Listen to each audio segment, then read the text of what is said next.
listening to PetLifeRadio.com.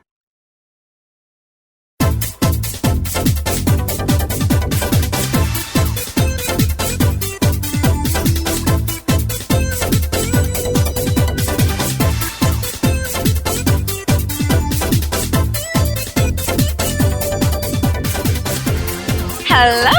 Welcome to Animal Party on Pet Life Radio. We're back again, and it's Deb Wolfe, your host, as always. But this time I've got with me a recurring guest, one of my favorites in the dog and cat world, a bipedal author, Darlene Arden. Welcome to the show. Thank you so much, Deb. It's so good to be back with you. Well, we're going to talk dogs. We're going to talk cats. We might get a caller about a little dog who's peeing everywhere. And I know there are lots of owners out there who think, oh, yeah, talk about that. So we might take that later. But before we get on to all that, we were just talking about the Royals and the little baby. A couple years ago when they got married, I had a litter born exactly on their wedding day. And I named the puppies all royal names like Kate and Camilla. And like the big blonde one was Camilla and the little red one was Kate. And, had a whole litter like that. So it's kind of funny. Actually, I have a litter right now. If people want to look, go to Facebook, Camp Good Dog. I have a litter. They're not named after royals. They're reds and apricots. They're standard poodles, and they're absolutely beautiful. They're, born June 1st. They weren't so physically far away from you. They're little fluff balls right now. They're so affectionate. Okay, but their mom's at the groomers, so they're a little bit out of sorts today. I can imagine. Mommy's gone, and they're only babies. Well, yeah, but they're already almost weaned. And there's another dog, a golden retriever female, unspayed, also a mama dog, but not pregnant right now, who's with them. And she adores them. She probably adores them more than... Okay. Yeah, exactly. And she's bottom of the pack. And I think just like in a wolf pack, bottom of the pack takes care of the kids. She's more interested in taking care of the puppies than any other mothers. Maybe that's maternal. Some dogs really are. Oh, she will fight her way in there. And they'll always babysit with whatever puppy's around. They don't care whose puppy it is. That's how she is. She lies on the ground and they climb all over her. Her mother would not put up with that for 1 second, Well, good thing they have her then, because somebody has to teach them to play and to love and all that part of being a dog. Yeah, it's really good. I have an older female who only is interested in the puppies as far as fetch goes. She will drop things in front of them and show them what she's doing. She's very interested in passing on fetch. But that's all. She's done with everything else. No other games, just fetch? Well, she's spayed now. She's older. She's not thinking she has any responsibilities. So that's her true. thing. That's great, Grandma. Yeah, exactly. She's like a I'll special... play with it. It's cute. Now take it away. Okay. This is my game. You want to play my game? You can play with me. You don't want to play my game? Go to your mother's. That's her attitude. Exactly. I think I hear your mother calling you. Yes, paging Mama Dog. Yeah.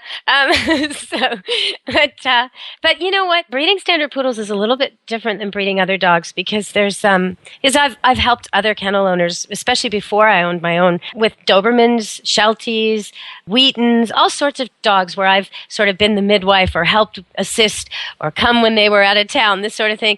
And, there can be a lot of aggression around mating. There can be a lot of stud-to-stud aggression, rivalry, but there can be some nasty stuff toward puppies too. And with retrievers and standard poodles, you get a lot less of that. You get a lot less of those worries and the destruction too. You don't really get much destruction like you might if you had a litter of Jack Russells, because really there is something to breeds, isn't there? I mean, it's not just looks. Oh, they're adorable and they're sweet, but they are not for everyone. They are on my short list of the cutest dogs I never want to own. Jack Russells are? Yes.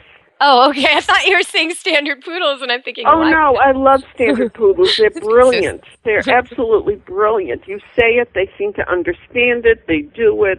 You can speak in full sentences. Train themselves. They do, and you can speak in full sentences. They're just so subtle. They don't need command words. I mean, No, you never need to use few words with them. I just have a conversation, and they seem to understand. And it's like, poodles in all sizes. The only difference is the very smallest ones are the worst con artists in the world. They play you. Oh, the fake limp. Oh, I'm so injured, Mommy. You must pick me up. Yeah. And then he sees the ball and he's jumping all over.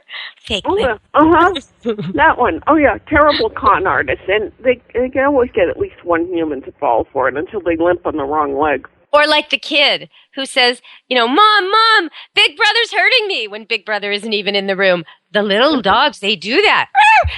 Nobody's even near them. Excuse me. Toy poodles are the most incredible drama queens. Only bichons can top them in that area.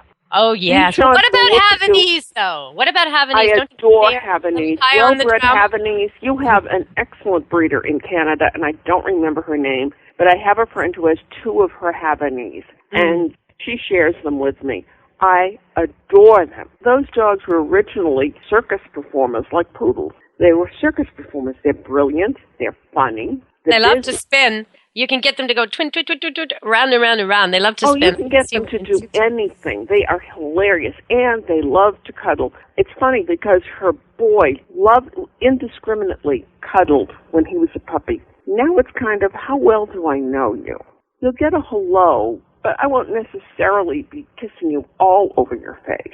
You have to earn that. Now, of course, with me, oh, here comes Auntie Darlene. Yay, I have kisses for you. You know, our producer, the guy running the show here, Mark at Pet Life Radio, he has a Havanese, and he calls him Circus Boy. How appropriate is that? Oh, that's perfect. They are circus boys, and they learn the most wonderful. You can have so much fun teaching them tricks, operant conditioning, and a Havanese. It's way too much fun. They will throw all kinds of behaviors at you. It's only limited by your imagination, and the dog will be outthinking you. But other than that, no problem. Talk about the cuddling thing. There is a difference. There are some dogs who need it. They need it. They need it. They need it all the time. And I'm talking about most of the retrievers, especially the Goldens. There's other dogs who need their fix, and they're done. Or they only need it from the people they love. Some dogs are like that. They don't want to cuddle strangers. Golden Retriever, most of them want to cuddle everybody. So it's kind of a dog who would not kiss anybody who smoked. I think he thought it was the equivalent of licking a yucky ashtray. It's very easy to get dogs to do tricks with cigarettes. I had a blue heeler I trained to go into the crowd, and I would sort of say, somebody has a bad habit, and she would find someone with cigarettes rolled up in their T-shirt or in their bum pocket, and she would pull it out, and then she would run up on the stage and shake them all over, and then she would toss it into a garbage can. I mean, the crowd just loved this. But, you know, it's they smell it. It stakes to them, tobacco. Absolutely. Their sense of smell is so strong, and it's obnoxious to us. Imagine what it smells like to them. You know what, though? I have to tell you, there's been a few dogs that I've had to go train because when their owners are walking them off leash, they will leave their owner if they smell marijuana. And it's not because they don't like it. They actually will go with the people smoking the pot. In the park, wherever they are, wander off. And I have to train these dogs to come back. So I don't think they have the same reaction. Not at all. That's funny. Well, I know that marijuana is very helpful to some dogs with some conditions. And where it's legal, there's a veterinarian in Florida who's using it. It's 1 drop for every 10 pounds of body weight, which means small dogs and cats are out of luck on this one. And they give it in cheese. You know, show me a dog who doesn't want cheese. Well, dogs that were elderly and had trouble moving and very arthritic are running around like puppies. It's helping with the pain and the nausea for dogs with cancer who lose their appetites because of the chemo. It's just amazing what's going on. So I hope we'll see more of that. There's a vet who talks about that, Dr. Carol Osborne. If people are listening and they're interested in finding out more just on that specific topic, go to Dr. Carol. Just Google that because I talk with her a lot on radio, and she has talked about that in the past, how it can be very healing and part of prescriptions for dogs and cats. Actually, and horses, I think. I can't remember, but she does. Yeah, it's. I know that there's different ways to process it, though. Like you're not going to smoke with a dog or a cat, and there's seed, and yeah, I know. But people might think, oh, okay, that means I should smoke and blow it in his face. No, that's not what we're talking about. And it's sometimes it's processed through the seed, sometimes it's in oil, but there's something specific that treats. You know, if your dog's on chemo, there's something specific he's supposed to have that will help him with the symptoms and will help him with his healing. That its source is marijuana, but it's not like we're saying, you know, go out and find your local dealer. We're talking about that. No, yeah, we're talking about your vet. It was originally thought of by a veterinarian at North Carolina State University College of Veterinary Medicine 10 years ago, but the time wasn't right. Now I think he's going to do trials, which will be wonderful for the people who are so leery, but you have to wait about another 10 years, and a lot of dogs are going to be in pain. So I'm kind of hoping veterinarians will kind of learn and get on top of this where it's legal, and people will talk to the veterinarian. And it's like any other medication. You don't leave it out where they can get so much of it they get poisoned. Well, and sometimes there is that worry. There are dogs overdosing on recreational drugs. And normally what happens, it's usually dogs, not cats. And it's usually the person goes away. And what I've seen weird stuff happen when people go away. Like the very last thing they touch is often the thing a stressed out dog will ingest. So that might be their eyeglasses. That might be they took a last hit of whatever recreational drug they have. Now the dog went and ate the bag. Like, it can be bad, and the dog can end up in critical care. And because I'm the one, they go on holiday and they drop the dog off, and then I find, oh no, this dog is exhibiting symptoms. I got to take it into the vet. And we call them and we figure it out. But, so you got to keep your stuff locked away and be really careful. Keep Leave your everything pets locked away, including chewing gum if it has xylitol in it, because that's poisonous to your pets. Xylitol, that's the artificial sweetener. So if you're chewing diet gum, don't leave that around. Careful. Yeah, and if you're fixing your car, antifreeze is really deadly. So that's antifreeze no puddles. Tylenol is deadly. Today, People give their dogs Tylenol, and they really, really shouldn't. They're not. I mean, in some ways, we learn from them on how to treat ourselves, and we learn from animals how to treat diabetes, and many, many things are similar. And even what you're talking about, using marijuana to treat the symptoms of chemo or arthritis or advanced aging, the way we do in humans on dogs, very similar. But in some ways, we're very different animals. Chocolate isn't bad for us. It's really bad for them. Xylitol and the cocoa mulch falls into the same category. So people who put cocoa mulch outdoors around their plants are going to have a problem if their dogs get into it. It's poisonous to them. Wow, I didn't even think of that, because we don't use that here, but that's... We do on this side of the border. So I'm always cautious about warning people. It's interesting, Deb, that if aspirin were discovered today, you couldn't buy it over the counter. Really? And people don't think about that, really. And we just think, it's an aspirin. Oh, it can kill. What I worry about is all the pesticides and things like slug bait.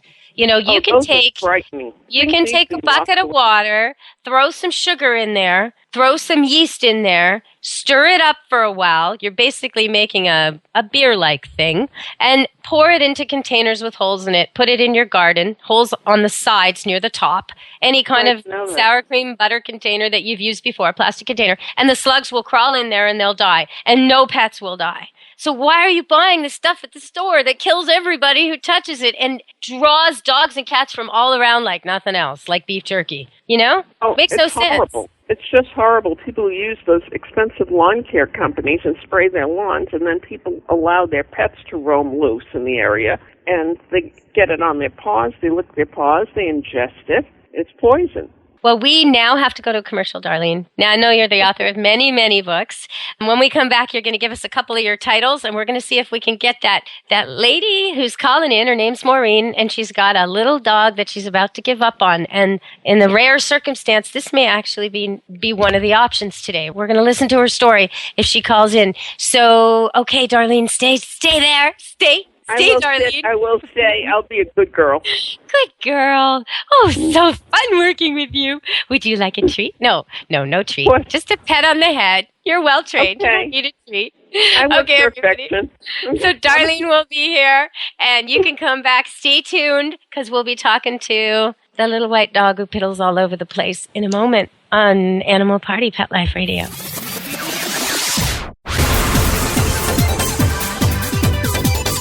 Go anywhere, because the best is yet to come. Stick around. Your dog digs a hole under your fence, and the next thing you know, protect your pets with Dig Defense, the amazing new product that keeps your pets in the yard. Dig Defense is safe, fast, and easy. Each unit is made from 4-gauge galvanized American steel and can be used for repairing dig-outs, filling gaps, or to hold fences down so pets can't get under them. Dig Defense provides peace of mind that your pets are contained humanely and safely. Visit digdefense.com today. DIGDEFENCE.com.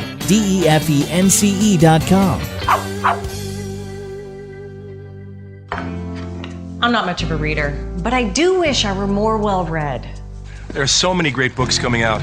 I wish I could find a way to keep up. Audible.com makes it easy to stay well informed and catch up on your reading simply by listening. Audiobooks from Audible turn downtime into uptime.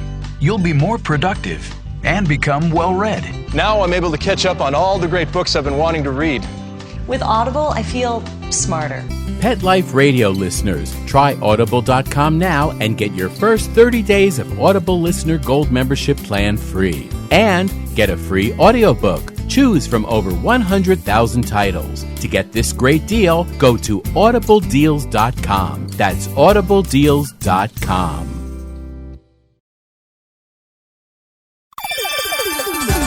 Let's Talk Pets on PetLifeRadio.com.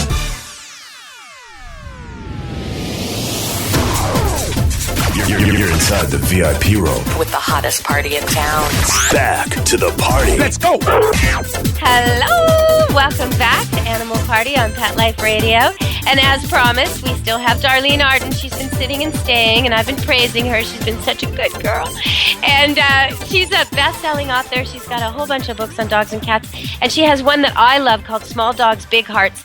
So whenever I get a problem that I can't solve with a little dog, or a problem I just don't want to solve with a little dog, or I haven't been asked to solve, Maureen, because we don't have the time.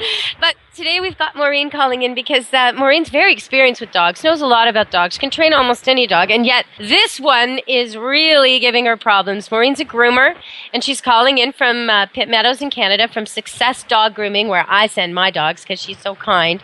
And right now she's stepped away from the blow dryers just to give us a call and ask Darlene about this little white dog that she didn't really ask for that is peeing all over. So Maureen, please talk to Darlene. Darlene, Maureen. Okay, someone had to get rid of this dog, and now I know why. I am his third home, so I'm really reluctant to send him off to somewhere else or to the pound. But he came to me unneutered. He had a really bad habit of marking everything. I mean everything, just everything. And he would hide it. He would go behind the sofa and pee, and I could smell it, but I couldn't find it. So until you pull out the sofa to vacuum, and then you see this great big huge pee stain where I had to throw out a couch. He would hide his poo, and he'd poo inside the toys, in the toy boxes and that of my kids. I got him neutered. He goes out several times during the day. He's now kennelled most of the time because he just pees all the time. If my daughter comes into my bed with me at night, he'll pee on my blankets and my pillow, but he doesn't pee in his kennel. Did you know anything about his previous owner? Nope, nothing at all. Put anything into this dog in time? Just working with him, I doubt it. I've done a lot of working with him. He was not good on the leash before, and now he's a lot better. He would bark at everything. He has big dog syndrome, or little dog syndrome, where he used to attack my standard poodle, who's about 80 pounds, and hang off his face. And the poodle would just stand there like, help! That's the son of one of mine, so I take that personally, little dog.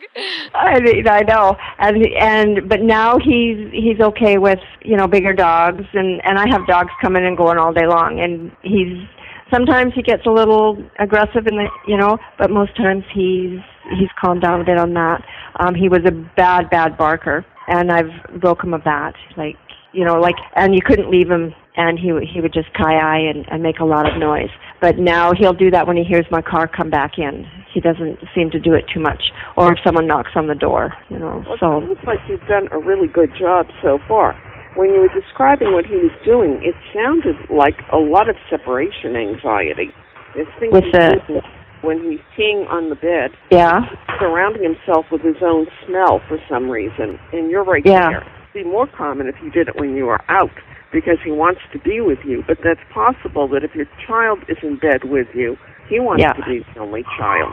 Yeah, he does. Yeah, he's got a really good bond with Ashleen, But it's to the point now where I know it's not fair he lives his life here. Like with my big dogs, like they're in the house, they're in the backyard with us, and like even in the backyard, like he'll go up on the deck and pee all over the deck furniture and the mats and that. So. And what did you do about house training when you brought him in? I was told he was house trained.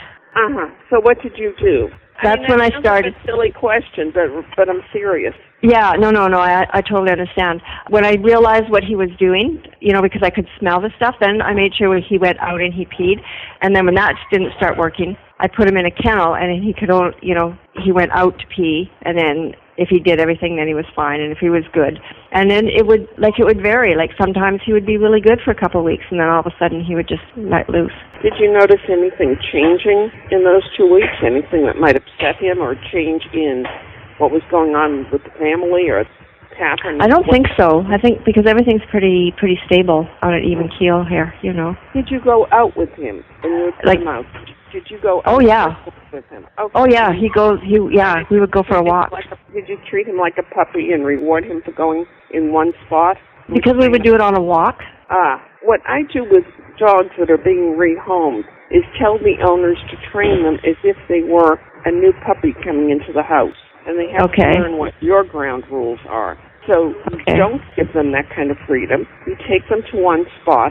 And in his case, I would give a really high-value treat as soon as he starts to eliminate in that one spot. Okay. What a good boy. And here's a treat you don't get at any other time except when you do this. And pretend he's a new puppy. Okay. How long it takes with a small dog. It can take up to a year. Do you have any idea of what kind of dog he is or what might be behind him? Yeah, he's a little bichon cross. I think with shitzu. Bichon cross? Do you think so? Because I see underbite. No, but I really saw underbite. Bichon cross? I really saw like a shitzu, Lhasa kind of a... Yeah, I think he's crossed with a shitzu. Oh, okay. Yeah, he's Bichon's shitzu cross. Well, let me tell you a little something about the bichon family, which includes the Maltese, the Bolognese, the Coton de Toulier. Mm-hmm. There are dogs in the bichon family that cannot truly ever be house trained. I'm not saying he's one of them. I'm just saying that this is so common that there may be a genetic component at work. Oh, wow. Yeah. So, and no one's done the research.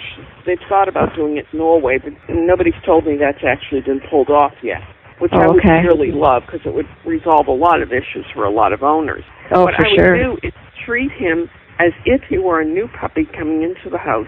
You set the ground rules for what time he goes.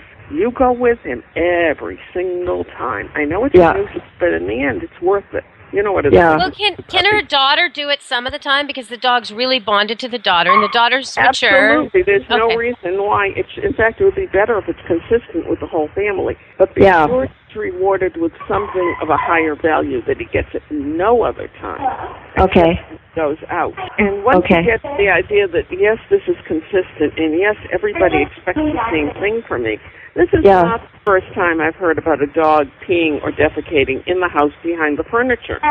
Yeah. One woman had a toy poodle who did that, and she didn't know that the dog had been, I don't know why, what was wrong with her sense of smell. I know. Until she moved the furniture that the dog had been defecating behind the chair. Now, that's a little different.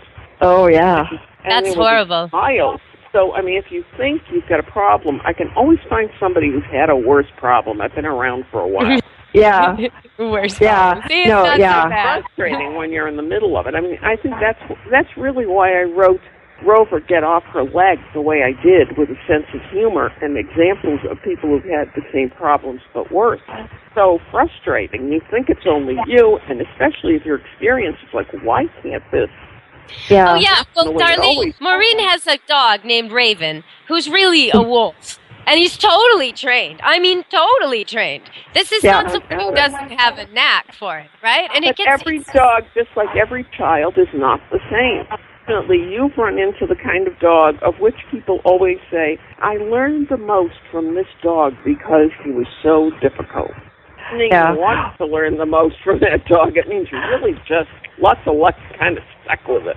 It's difficult because I'm ready to give up, you know, and like the only thing that stops me is it goes, okay, the next place is the pound, and this dog, I'm already at third home, and it's hard to do that to a dog. I mean, there are doggy diapers if you're willing to work with that. If this plan doesn't work, the next plan would be either a litter box in the house and teach him to use it.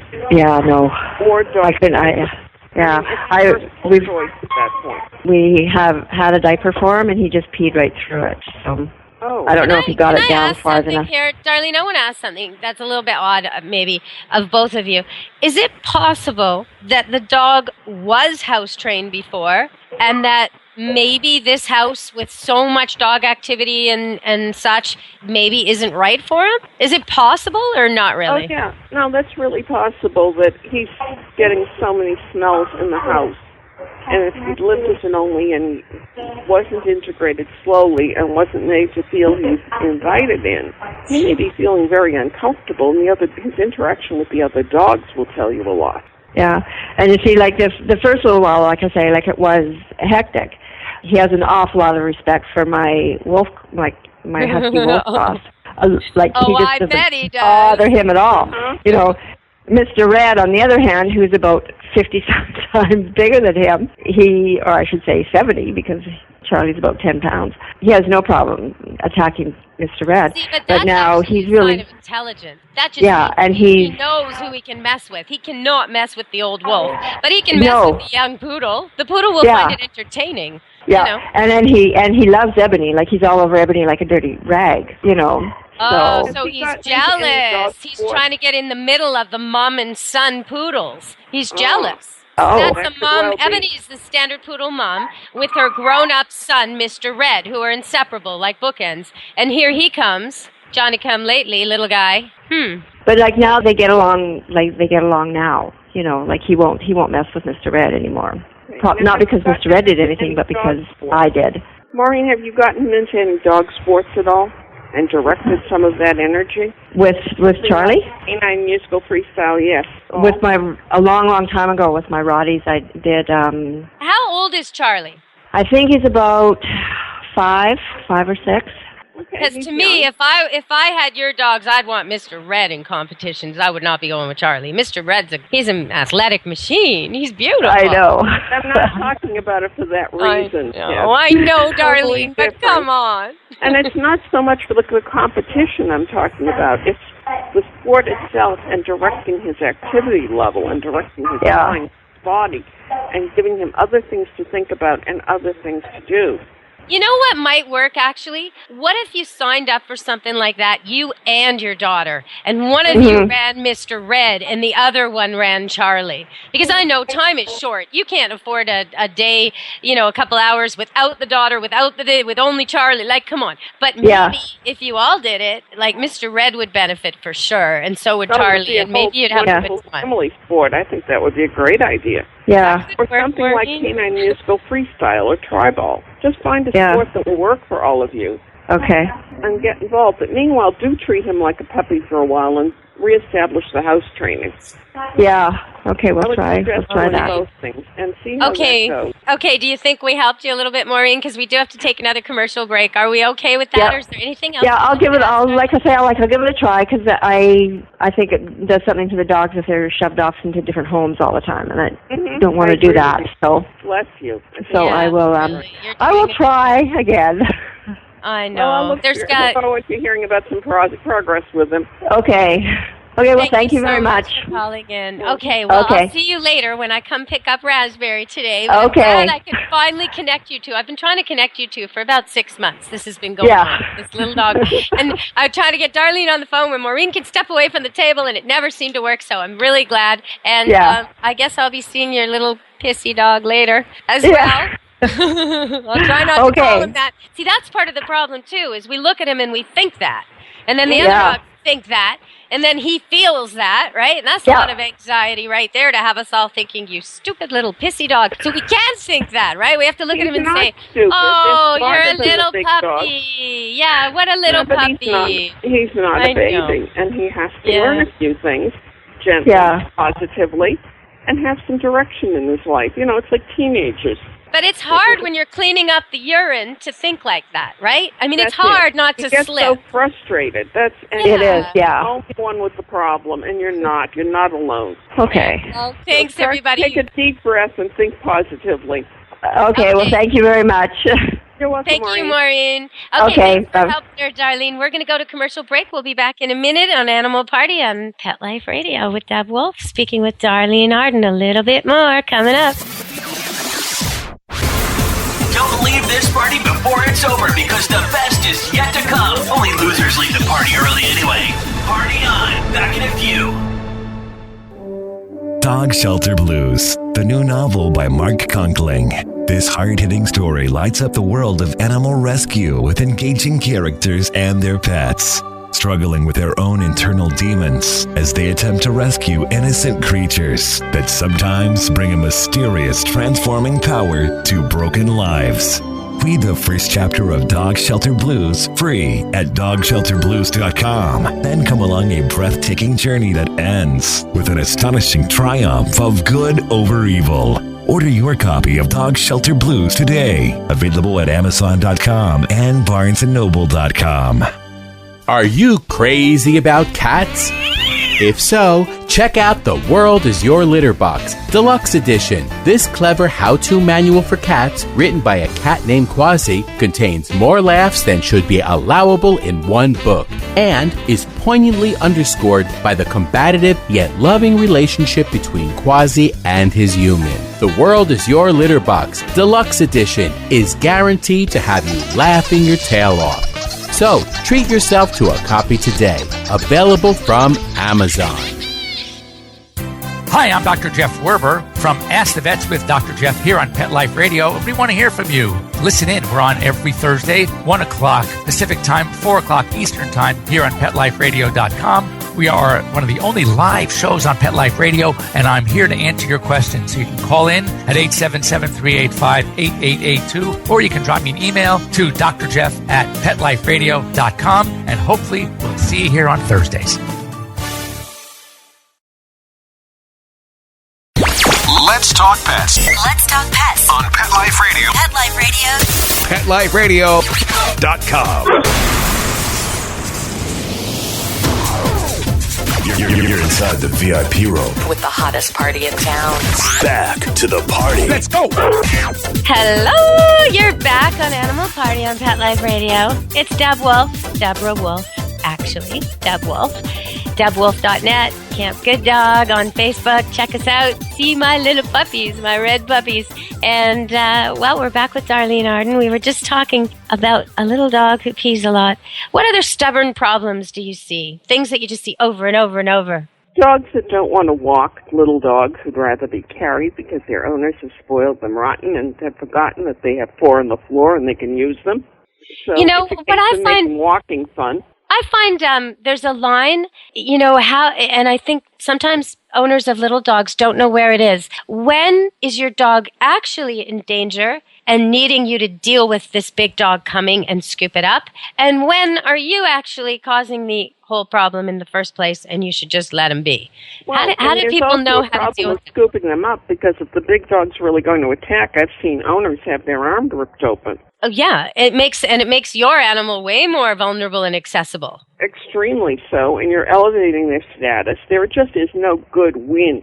I like to suggest that people walk an area before taking their dog to it to see if there are any loose, marauding dogs or small children, because those are always the dangerous Darlene, small children. Oh, my gosh. That's a pretty inflammatory statement.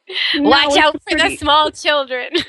Truly, little children do not understand that they can inflict pain until they're 7 years old. And even then, little girls who see a small dog, they scoop it up and they grab it. A shrill little voice, and then they swoop over them, which no dog likes, and they move fast. And it's scary for a little dog. Unless they're raised with the children, they don't understand why any human would react that way. Actually, no dog of any size understands it. Some of them are just goofy tolerant with little kids. And you're very lucky if the child doesn't get bitten, because the dog gets blamed, gets thrown away to a shelter when it was really the only form of self-defense they had. Children need constant supervision with dogs. So they should not be, never leave your dog and child alone, or the neighbor's child alone with the dog, because even the best dogs will feel pain if they're hurt. And the child may not have meant it. Well, and that's, what I've seen. Pencil in the dog's ear. Well, it can be even more accidental than that. It can be just that the kid is holding a puppy and the puppy all of a sudden pees or poos, and the kid, without even thinking, drops it, and the puppy breaks its leg. Because, That's and all of that. Right. And so I try to get people, if you're going to pick up a puppy, sit down first. You're on the make ground. them have sit the down. children sit on the ground. They are not allowed to pick up a puppy and hold it. Absolutely. No. They sit down, and then I pick up the puppy and pass it to them. And, there's ways of holding a puppy. You don't hold it behind the front arms like a child, right? Can you explain to people how to pick up a dog? How do you greet a toy dog then? What's the right way? You greet the dog, if you can, on its level. You don't go gushing and running up to it. And you always let them sniff your knuckles first. Reach around gently under the chin and start to scratch. And work your way around behind the ears. Little dogs do not like to be patted on the head. I somehow suspect big dogs don't either. But if you look at the palm of your hand, in comparison to the size of a toy dog's head, and especially a toy puppy's head, it would look like the hand of God was coming out of the sky to exact some sort of punishment. It's horrible. It's frightening to them. So you can't do that. They don't like being patted on the head. A lot of people will roughly pat a small dog, saying, well, he doesn't feel anything else. Well, he doesn't need to feel as if you're breaking every bone in his body. I half expect some of these dogs to scream whiplash. You really have to be kind of gentle and let them and talk quietly to them. And you know what? Big dogs don't like it either. People like hugs. We like to hug. Dogs do not like to be hugged. If a dog loves you and knows you and adores you, then he wants you to hug him, and you hug him, and you're all family, and you're part of the that's a personal relationship. That is different. not a strange dog. That is different. When you meet a dog you don't know, no matter how much you like dogs, you don't hug them. And I think people have to teach their kids not to do this. Because when you hug a dog, you're actually coming over the top of him, around him, surrounding him, making him defenseless, covering him with your body, almost like the way dogs hump each other, mount each other. You are dominating this dog you don't know. That's not the way to do it. Kids do it all the time. And that's part of the reason so often kids get bit in the face. Well, we have a real problem with kids and even some adults not knowing how to approach a dog and not asking permission first.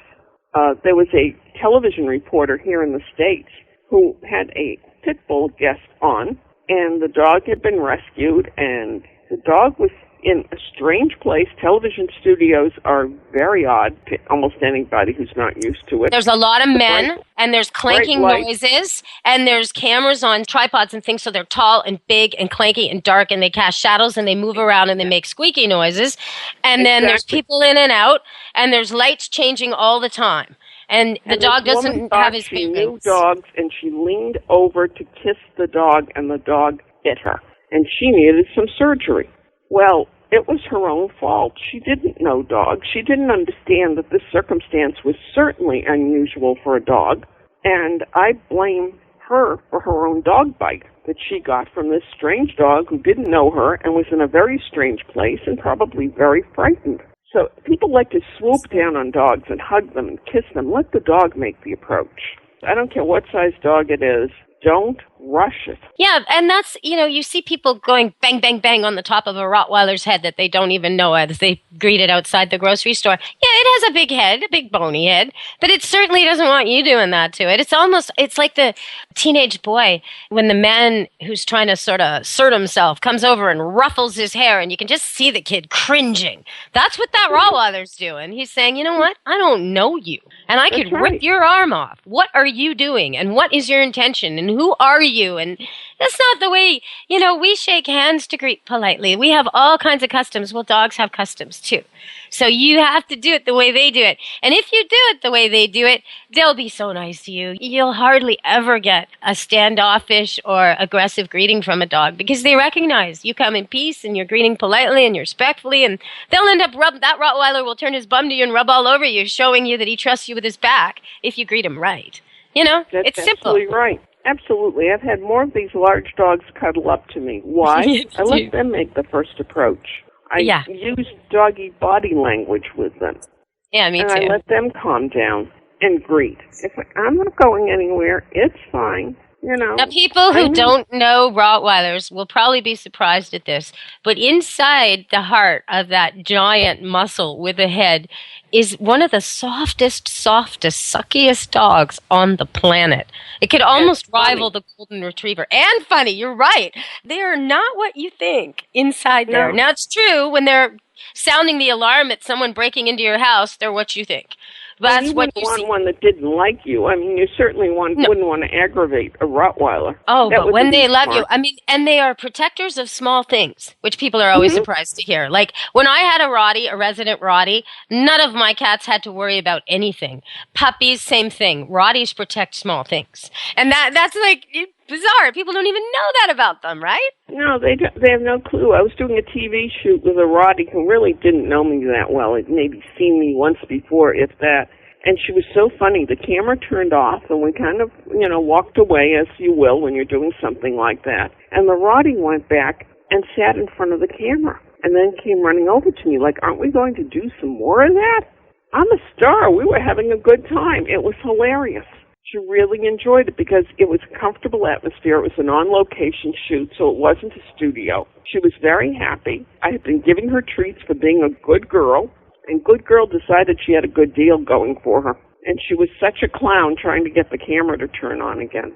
I've got some tricks for the studio. Like I will actually go to all the dog marks and sit on them, rub my scent all over them. So when the dog is working, he's not necessarily smelling food. I could rub food on them, but that would distract him. He smells me, and he'll sit at the dog mark, because it's much easier than a taped X on the ground that may smell like the last person who was supposed to take that spot, And, dogs work with their noses. And actually, we're going to have Sue Belanda back to talk to the Animal Party audience about how dogs work with their noses next time. We are running out of time, Darlene. I have to. I know. We can come back. It's such fun. Maybe we'll check in with Maureen in a couple of weeks or a month and see how that's going with, what'd she call that dog? What was his name? I don't know. I don't remember. Was it Charlie?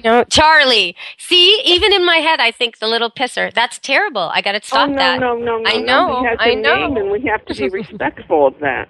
He's not called Little Pisser? That's not his name? Okay. I know. You're being a bad girl, and you know what I say to bad little squirrels? Huh? Get in your kennel? I just use an interrupter. That's as nasty as I got. You're going to put me in a kennel, darling? Do I have to sit in a kennel with a lid on it and a sheet over top in a quiet room? No, but you're not getting an extra treat. I'm not getting an extra treat. Well, I don't really work for food. You're going to have to come up with something else. It has to be a special toy or a game. There you go. Now you're talking. Or my cat not only works for affection, but she likes her collar. She thinks it's a necklace. So you're not getting to work for jewelry either. Oh, well, wait a minute. Now you're interesting me. Jewelry. Well, okay. I'm back listening again. Tails wagging, bright-eyed, bushy tails. Okay, so we'll have to have you back in the future, Darlene. Thanks so much for joining us again on Animal Party on Pet Life Radio. Thank you. All right, everybody listening, that's it for today. Be good to your animals. From Deb Wolfe. Let's Talk Pets, only on PetLifeRadio.com.